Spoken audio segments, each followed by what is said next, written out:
Hello everyone, welcome back to my class. Myself Taposhi, USST teacher. Hope you are enjoying the videos and we are continuing with the chapter that is chapter number 11, the Iron Age Civilization. इस iron age civilisation के बारे में मैंने थोड़ा सा आपको बता दिया है. आज हम वैदिक सिविलाइजेशन के बारे में पढ़ेंगे, लेकिन थोड़ा सा रिकैप कर लेते हैं. हम एंशिएंट हिस्ट्री पढ़ रहे हैं. एंशिएंट हिस्ट्री में सबसे पहले हमने पढ़ा स्टोन एज. स्टोन एज में हमने किसके बारे में पढ़ा? About the old stone age, middle stone age and new stone age. उसके बाद हमारा आया ब्रॉन्ज एज. ब्रॉन्ज एज में 4 सिविलाइजेशंस मेनली आए, that Mesopotamian civilisation, Egyptian civilisation, Chinese civilisation and Indus valley civilisation के बारे में हमने डिटेल में पढ़ लिया है. अब आता है हमारा आयरन एज. आयरन एज में जो इसकी प्रीवियस वीडियो थी, इसकी प्रीवियस वीडियो में मैंने आपको मेनली 4 सिविलाइजेशंस आए. इसके प्रीवियस वीडियो में मैंने आपको बता दिया है about the Greek civilisation, Roman civilisation और ईरानियन सिविलाइजेशन के बारे में. और वैदिक सिविलाइजेशन हमारे इंडिया में आया, तो इसके बारे में हम डिटेल में इस चैप्टर में पढ़ने वाले हैं. होप आपको समझ में आ गया होगा. आपको इन चैप्टर्स के बारे में या एज के बारे में डिटेल में जानना है तो आप प्लेलिस्ट में जाइए. प्लेलिस्ट में जाके सर्च करेंगे आप हिस्ट्री के प्लेलिस्ट में, तो आपको सिस्टमैटिक वे में सारे मिल जाएंगे. इसी तरह आपको ज्योग्राफी का भी मिल जाएगा और सिविक्स का भी. जो भी न्यू व्यूअर्स है मेरे चैनल में, ज्यादा सोचिए मत. नीचे एक रेड बटन दिख रहा है जो सब्सक्राइब का है. जिन्होंने अभी तक सब्सक्राइब नहीं किया है वो उस बटन को दबा दीजिए. और सब्सक्राइब करते वक्त आप ध्यान रखिए कि बेल आइकन जरूर दबाइएगा, ताकि आपको अपकमिंग वीडियोस के नोटिफिकेशन मिलती रहे. तो हम कंटिन्यू कर रहे थे हमारे आयरन एज. आयरन एज में हमने मेनली 4 सिविलाइजेशंस बताए, that is Greek, Roman, Iranian और वैदिक. ये मेरे प्रीवियस वीडियो में मैंने ग्रीक, रोमन और ईरानियन के बारे में बता दिया है. अब मैं आपको वैदिक सिविलाइजेशन के बारे में बता रही हूँ. लेकिन वैदिक सिविलाइजेशन में इसके पॉलिटिकल सिस्टम, इसके सोशल सिस्टम, उसके पहले मैं थोड़ा सा आपको वेद के बारे में नॉलेज देती हूँ. वैदिक सिविलाइजेशन में जो वर्ड वेद आ रहा है, वेद का मतलब क्या होता है? वेद और ऋग मीन्स नॉलेज, ज्ञान. वो किसके लिए ज्ञान? The knowledge contain in Vedas is for whole mankind. पूरे मनुष्य जाति के लिए जो ज्ञान है वो हमको कहां से मिलेगा? वेद से. और ये जो वैदिक पीरियड है, इसका नाम वैदिक पीरियड क्यों पड़ा? इसका नाम वैदिक पीरियड हमारे वेदास टर्म से ही पड़ा है. इसका नाम जो हम वैदिक पीरियड करें, क्योंकि वैदिक पीरियड में या वैदिक सिविलाइजेशन में जो भी पॉलिटिकल, रिलीजियस, सोशल सिस्टम थे, उसकी सारी नॉलेज का जो मेन सोर्स है वो हमको वेद से ही मिला है. तो वेद से ही हमको वैदिक सिविलाइजेशन के बारे में पूरी नॉलेज मिली है. और ये मेनली 4 वेदास होते हैं. कौन कौन से वेद? ऋग्वेद, सामवेद, यजुर्वेद और अथर्ववेद. नाउ अबाउट दी वैदिक एज. वैदिक एज को जानने के लिए मैंने आपको पहले ही बताया था कि वैदिक एज की जो सोर्स ऑफ इंफॉर्मेशन हमको कहां से मिलती है? वेदास से.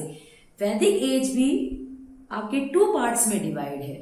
Listen it very carefully. 2 parts में डिवाइड है, दैट इज अर्ली वैदिक एज और लेटर वैदिक एज. अर्ली वैदिक एज को ऋग वैदिक पीरियड भी कहते हैं. इसको ऋग वैदिक पीरियड इसलिए कहते हैं क्योंकि इसकी नॉलेज हमको ऋग्वेद से मिलती है. अर्ली वैदिक एज की नॉलेज हमको कहां से मिलती है? ऋग्वेद से. और लेटर वैदिक एज की लेटर वैदिक पीरियड को एपिक एज भी कहते हैं. इसकी नॉलेज कहां से मिलती है? ऋग्वेद को छोड़ के बाकी जितने भी वेद हैं, आपके सामवेद, यजुर्वेद, अथर्ववेद, उपनिषद, अरण्यकाश, इन सब से हमको किस एज की नॉलेज मिलती है? लेटर वैदिक एज की. अर्ली वैदिक एज आपका चला था 1500 BCE से लेकर 1000 BCE तक. और इसके बाद आया था आपका लेटर वैदिक एज, तो 1000 BCE से लेकर 600 BCE तक. तो जितना भी हम आगे पॉलिटिकल सिस्टम, इसका रिलीजियस, सोशल सिस्टम या इनके ऑक्यूपेशन जो भी हम आगे पढ़ेंगे वो हम अर्ली वैदिक पीरियड का अलग से, और उसके बाद हम लेटर वैदिक एज का भी पढ़ेंगे. Sir clear? तो कंपैरेटिवली करके पढ़ते तो वो आसान रहेगा. तो पहले हम लेते हैं अर्ली वैदिक एज का पॉलिटिकल सिस्टम. कैसे उनकी पॉलिटिकल सिस्टम अर्ली वैदिक एज का कैसा था? उस टाइम ट्राइब हुआ करती थी, जनजातियां हुआ करती थी जिसको जना कहते थे. और जो जना का हेड हुआ करता था या चीफ हुआ करता था वो थे राजन। Sir clear? राजन जना का हेड, यानी अर्ली वैदिक पीरियड में जो ट्राइब थी उसका हेड कौन था? राजन।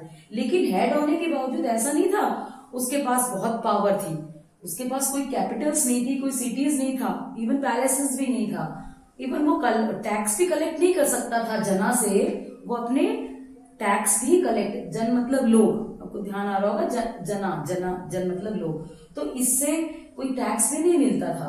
लेकिन फिर भी कोई हेड चीफ तो बनाना पड़ेगा, कोई तो हैंडल करेगा, तो वो थे राजन।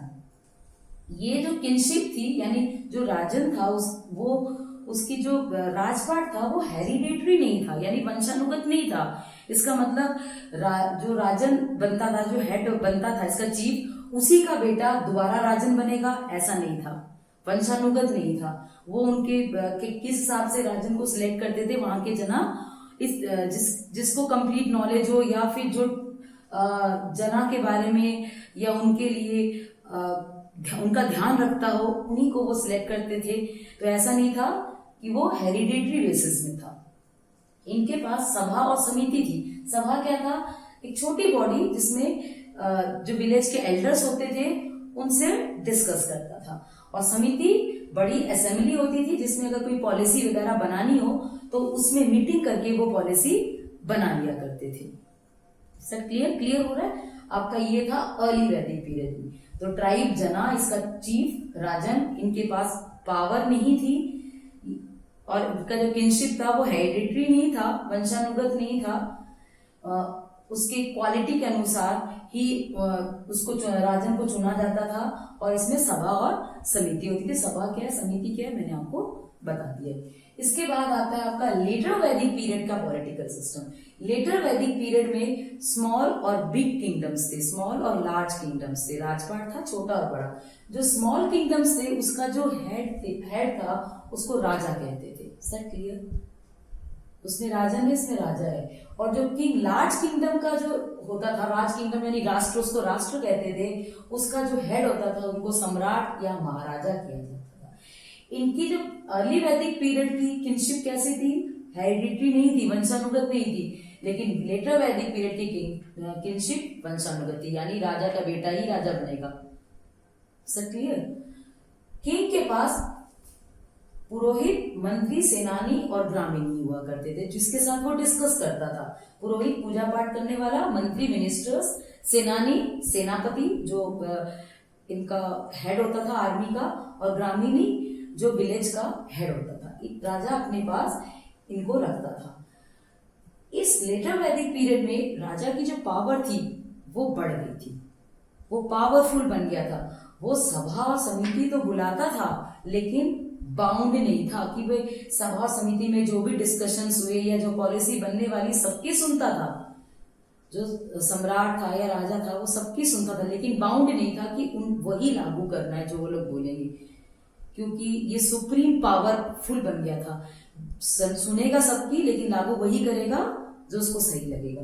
तो पावर इनके पास आ गया था। अपनी पावर को, इसका जो राजा था, अपनी पावर को दिखाने के लिए वो क्या करता था? राजसूय और अश्वमेध यज्ञ करवाता था। किस लिए? टू गेन सुप्रीम पावर, पूरा पावरफुल पावर गेन करने के लिए राजसूय यज्ञ करवाता था। और अश्वमेध, अश्व के नाम से, यानी इसमें ये अपने घोड़े को सैक्रिफाइस करता था, यानी कि इस यज्ञ में वो अपने घोड़े को छोड़ देता था, और जो भी उस घोड़े को रोकता, यानी उसको चैलेंज कर रहा है, तो उसके साथ वो लड़ता था, यानी वो अपनी पावर को शो करने के लिए ये दोनों यज्ञ करवाता था।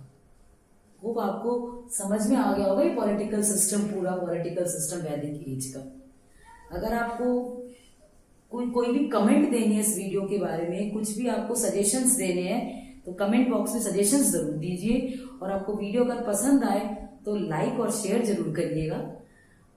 No more today. My next video is about the religion and society, social condition, and about the religion of Vedic age. Till then, goodbye.